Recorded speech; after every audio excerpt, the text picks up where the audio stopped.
Hello friends, कैसे हैं आप सभी लोग। आई होप आप सब लोग बिल्कुल ठीक होंगे। चलिए शुरू करते हैं आज की वीडियो। आज की वीडियो में डिस्कस करने वाले हैं सीटेट की तैयारी के लिए। आप सभी को पता है कि हर सत्र में, चाहे आपका अभी जनवरी में जो हुआ है या फिर उससे पहले जो भी एग्ज़ाम हुए हैं, वो सारे जो भी एग्ज़ाम हो रहे हैं उनका थोड़ा सा जो है नेचर चेंज हो रहा है। यानी जो क्वेश्चन पूछने का जो तरीका है वो ना कहीं डिफ़िकल्ट हो रहा है। तो आपको जो सीटेट का एग्ज़ाम देना है, जो कि आप सभी को पता है कि जुलाई में एग्ज़ाम देना है, तो किस तरीके से आपको चीज़ों को पढ़ना है, ठीक है, ताकि जो आपका सीटेट का एग्ज़ाम हो जुलाई में वो अच्छे तरीके से हो पाए। तो आज की वीडियो में यही सारी चीज़ें डिस्कस करने वाले हैं, क्योंकि आप सभी को पता है कि ये जो आपका एग्ज़ाम होने जा रहा है सीटेट का जुलाई में या फिर जो दिसंबर में होगा, बहुत ही इंपॉर्टेंट है आप सभी के लिए, क्योंकि इसके बाद कई सारी वैकेंसीज देखने को मिलेंगी। आप सभी को पता है कि अगर आप सीटेट क्लियर कर लेते हैं तो आप जो है कई स्टेट में, न सिर्फ एक अपने स्टेट में बल्कि अदर जो भी स्टेट होते हैं, चाहे वो यूपी हो, मध्य प्रदेश हो, बिहार हो, छत्तीसगढ़ हो, राजस्थान हो, कहीं भी हो, अगर टीचिंग से संबंधित जो है वैकेंसीज निकलती हैं तो आप उसके लिए एलिजिबल रहते हैं। बस इतना होना चाहिए कि आपका जो सीटेट है वो अच्छे नंबर से क्लियर होना चाहिए। अगर आप अपने खुद के स्टेट के लिए फॉर्म अप्लाई करना चाहते हैं तो सभी को पता है कि जो है जनरल के लिए 90 और अदर जो कैटेगरी है उनके लिए 82 नंबर होना चाहिए। अगर आप अपने स्टेट के नहीं, मान लीजिए आप यूपी से हैं और आप बिहार में एग्ज़ाम देना चाहते हैं, तो वहाँ के लिए आपको कम से कम 90 नंबर होने चाहिए, और इससे ज़्यादा हो तो और ही बेटर है। ठीक है, तो इतना तो होना चाहिए। तो इसी के बारे में डिटेल में डिस्कस करने वाले हैं। तो अगर चैनल पर नए हैं तो चैनल को सब्सक्राइब कर लीजिएगा, साथ में अपने दोस्तों को भी शेयर कर दीजिएगा, क्योंकि आपको पता है कि सीटेट जो पैटर्न है वो लगातार चेंज हो रहा है। तो चीज़ों को आपको किस तरीके से पढ़नी है ताकि जो है आपका एग्ज़ाम अच्छे से जाए। ठीक है, तो ये तो आप सभी को पता ही होगा कि टोटल मार्क्स जो है 150 होते हैं सीटेट में। नहीं पता है तो आप जान लीजिए कि टोटल मार्क्स जो होते हैं वो 150 होते हैं, यानी नंबर आपको 150 लाने होते हैं, और क्वेश्चन भी आपको कितने होते हैं, 150 क्वेश्चन भी होते हैं।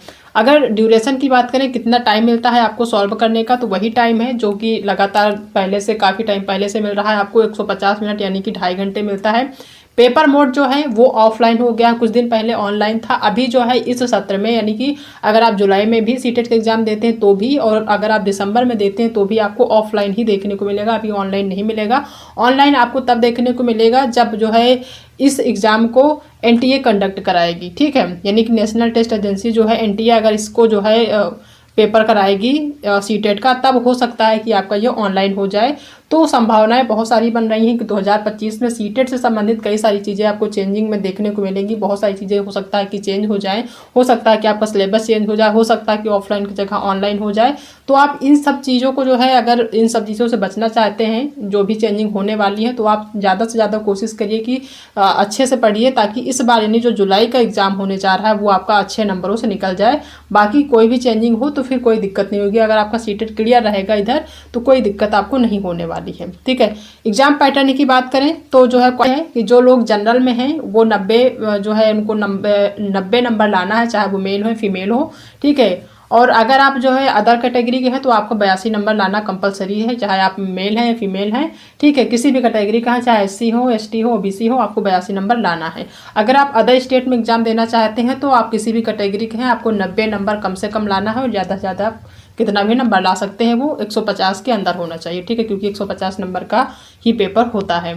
टोटल सब्जेक्ट की बात करें तो आप सभी को पता है 5 सब्जेक्ट हैं। 5 सब्जेक्ट कौन कौन से हैं? पहला है आपका सीडीपी, जिसमें 15 नंबर का कंटेंट आता है, जो कि सीडीपी से यानी कि जो बाल विकास है यहीं से पूछा जाता है, और 15 नंबर का आपका पेडागोजी पूछा जाता है। दूसरा है ईवीएस यानी कि पर्यावरण अध्ययन, इसमें भी 15 जो नंबर के क्वेश्चन होते हैं वो आपके कंटेंट से आते हैं। ठीक है, जो भी थीम और उप थीम से संबंधित क्वेश्चन है वो 15 नंबर के आते हैं, और 15 जो है वो आता है पेडागोजी से। तीसरा है गणित यानी कि मैथ, इसमें भी 15 नंबर के सवाल होते हैं, 15 नंबर का आपका पेडागोजी होता है। ठीक है, तो पेडागोजी आपको 1-2 बार अगर आप पढ़ लेंगे ध्यान से तो आपको बहुत आसानी से समझ में आ जाएगा। अगर आपको मैथ बिल्कुल भी नहीं आती है तो भी आप 15 नंबर का पेडागोजी बहुत आसानी से कर सकते हैं। ठीक है, नेक्स्ट है जो लैंग्वेज होते हैं, 2 लैंग्वेज होते हैं। आपका हिंदी कंपलसरी होता है, उसमें भी 15 नंबर का गद्यांश और पद्यांश आता है, 15 नंबर का पेडागोजी आता है, जो कि बहुत ईजी है, बहुत आसानी से आप लगा सकते हैं। बस थोड़ा सा प्रैक्टिस करने की ज़रूरत होगी। दूसरा है लैंग्वेज, जिसमें कि आपका हिंदी, इंग्लिश या कोई अदर लैंग्वेज, आप इंग्लिश या संस्कृत या कोई अदर लैंग्वेज, हिंदी के अलावा आप कोई अदर लैंग्वेज आप ले सकते हैं, क्योंकि हिंदी कंपलसरी है। तो एक ही लैंग्वेज में आप हिंदी ले सकते हैं, दूसरे लैंग्वेज में आप हिंदी नहीं ले सकते। हिंदी के अलावा कोई भी लैंग्वेज आप ले सकते हैं जो आपके अकॉर्डिंग सही हो, ठीक है। और उसके बाद सीटेट के एग्ज़ाम के लिए प्रीवियस ईयर के क्वेश्चन आपको ज़्यादा से ज़्यादा सॉल्व करना है। और मोस्ट इम्पॉर्टेंट बात यह है कि सभी जो जितने भी कैंडिडेट हैं वो सीटेट की तैयारी करते हैं, ठीक है। और लेकिन जो सही तरीका है वो ये है कि आप अगर सीटेट की तैयारी अच्छे नंबर से पास करना चाहते हैं तो सबसे मोस्ट इम्पॉर्टेंट जो है वो है आपके एनसीईआरटी ज़्यादा से ज़्यादा पढ़ें, ठीक है।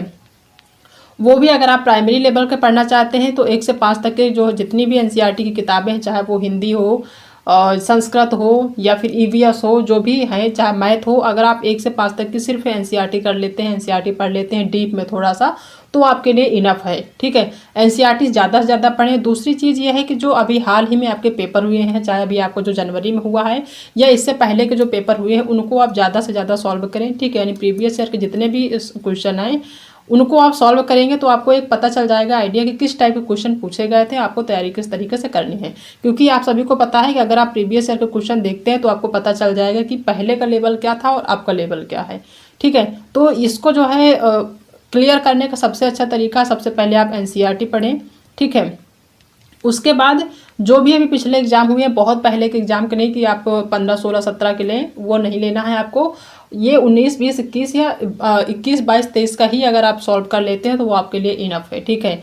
प्रीवियस ईयर के क्वेश्चन ज़्यादा से ज़्यादा आपको सॉल्व करने हैं। अभी आपका जनवरी में हुआ था उसको हमने अभी हाल ही में सॉल्व कराया है। अगर आपने नहीं देखा तो आप देख लीजिए जाके किस टाइप के क्वेश्चन पूछे गए हैं, ठीक है। बाकी अगर रही तैयारी की, तो तैयारी के लिए आप जो है खुद से पढ़ सकते हैं। अगर आपको खुद से नहीं समझ में आता, मान लीजिए किताबें पढ़ना आपको बोरिंग लगता है, नहीं पढ़ सकते हैं, तो आप यूट्यूब पे घर बैठे बहुत ही आसानी से तैयारी कर सकते हैं, ठीक है। हमारी जो भी क्लासेस हैं वो आपको 7 बजे मिल जाएंगी, ठीक है। सीटेट की इससे संबंधित जितनी भी क्लासेस वो 7 बजे आपको मिल जाएगी। 7 बजे सारी A to Z आपके सारे सब्जेक्ट होने वाले हैं। बहुत ही ध्यान से पढ़ेंगे तो आसानी से निकल जाएगा। आपको बहुत ज़्यादा टाइम देने की ज़रूरत नहीं है। अगर आप 1 घंटा टाइम देते हैं तो भी आपका सीटेट बहुत आसानी से निकल जाएगा, क्योंकि आपके पास टाइम अच्छा है इस बार, ठीक है। टाइम के लिए आप नहीं कह सकते कि आप हमारे पास टाइम नहीं, टाइम अच्छा है। आप घर पे, आपको ऑफलाइन कोचिंग करने की ज़रूरत नहीं है, कहीं बाहर पढ़ने की ज़रूरत नहीं, कोई पेड कोर्स लेने की ज़रूरत नहीं है, क्योंकि सभी को पता है कि अगर आप बेरोज़गार हैं तो आपके पास पैसे नहीं होंगे। तो आप जो है ऑनलाइन घर पे बैठ के आराम से पढ़ सकते हैं। जो भी टॉपिक कराई जा रही है उस टॉपिक को आप ध्यान से पढ़िए, देखिए, और प्रीवियस ईयर के जो भी क्वेश्चन उनको आप सॉल्व करते रहिए। बहुत ही आसानी से आपका सीटेट निकल जाएगा, ठीक है। बाकी सिलेबस में कोई चेंजिंग इस बार देखने को नहीं मिल रही है। आने वाले टाइम में आपको बहुत सारी चेंजिंग देखने को मिलेगी। अगर आप उन चेंजिंग से बचना चाहते हैं तो आपको जो है इस बार यानी कि जुलाई में जो है आपका जो सीटेट है वो क्लियर कर लेंगे तो ज़्यादा बेटर रहेगा। आप क्योंकि आपके पास टाइम अच्छा है। हमेशा क्या होता था कि आपको ज़्यादा टाइम नहीं मिलता था, 2 या जो है 2.5 महीना या 3 महीना टाइम मिलता था। इस बार आपको 4 मंथ पूरा मिल रहा है, तो आप बहुत ही आसानी से तैयारी कर सकते हैं। बस आपको थोड़ा सा स्मार्टली तैयारी करना है, ठीक है। जो चीज़ें हम पढ़ा रहे हैं, जो भी टॉपिक पढ़ा रहे हैं, चाहे हम CDP पे पढ़ा रहे हैं या EVS में पढ़ा रहे हैं, चाहे जो भी सब्जेक्ट हैं, जो भी पढ़ा रहे हैं आप उनको पढ़ते जाइए, ठीक है। और प्रीवियस ईयर के क्वेश्चन सॉल्व करते जाइए, बहुत ही आसानी से आपका सीटेट निकल जाएगा, ठीक है। इस बार आपको कोई ज़्यादा दिमाग लगाने की ज़रूरत नहीं है। हो सकता है कि जो 25 में वो एग्ज़ाम होगा उसमें आपको सिलेबस में थोड़ी चेंजिंग देखने को मिलेगी, तो उसमें थोड़ा सी दिक्कत होगी आप सभी को। इस बार कोई दिक्कत नहीं है, तो आप आसानी से तैयारी कर सकते हैं और आसानी से आप जो है सीटेट क्लियर कर सकते हैं, ठीक है। तो आज का जो वीडियो बनाने का सिर्फ इतना मकसद है कि सीटेट बहुत ही ईजी एग्जाम है, बस थोड़ा सा उसको ध्यान देने की ज़रूरत है, चीज़ों को समझने की ज़रूरत है, रटने की बिल्कुल भी ज़रूरत नहीं है। तो आप तैयारी अगर रेगुलर बेस पे करते हैं, सारे टॉपिक क्लियर करते हुए चलते हैं, तो सीटेट का एग्ज़ाम बहुत ही आसानी से निकल जाएगा। इससे ईजी तो कोई एग्ज़ाम है ही नहीं अगर आप पढ़ाई करते हैं तो, ठीक है। तो आज की वीडियो में इतना ही। आई होप चीज़ें समझ में आ गई होंगी आप सभी को। अगर आज की वीडियो पसंद आई है तो वीडियो को लाइक करिएगा, अपने दोस्तों में शेयर करिएगा। अगर आप चैनल पर नए हैं तो चैनल को सब्सक्राइब करना बिल्कुल भी मत भूलिएगा। और शाम को 7 बजे जो क्लास होती है उसको लेना बिल्कुल भी मत भूलिए। अगर आप ये 7 बजे की जो क्लास है उसको आप पर डे लेते हैं तो जो भी टॉपिक वहाँ पे हम कराएंगे सारी क्लियर होती जाएंगी आपकी। आपको अलग से कोई एनसीईआरटी की किताब पढ़ने की ज़रूरत नहीं होगी, क्योंकि जो भी क्लासेस हम कराएंगे, जो भी टॉपिक हम डिस्कस कराएंगे वो सारे आपकी एनसीईआरटी से ही संबंधित होगी, बाहर की आपकी नहीं रहेगी, ठीक है। इस चीज़ को ध्यान रखिएगा। तो आज के लिए इतना ही, बाकी मिलते हैं नेक्स्ट क्लास में एक नए टॉपिक के साथ। तब तक अपना ध्यान रखिएगा।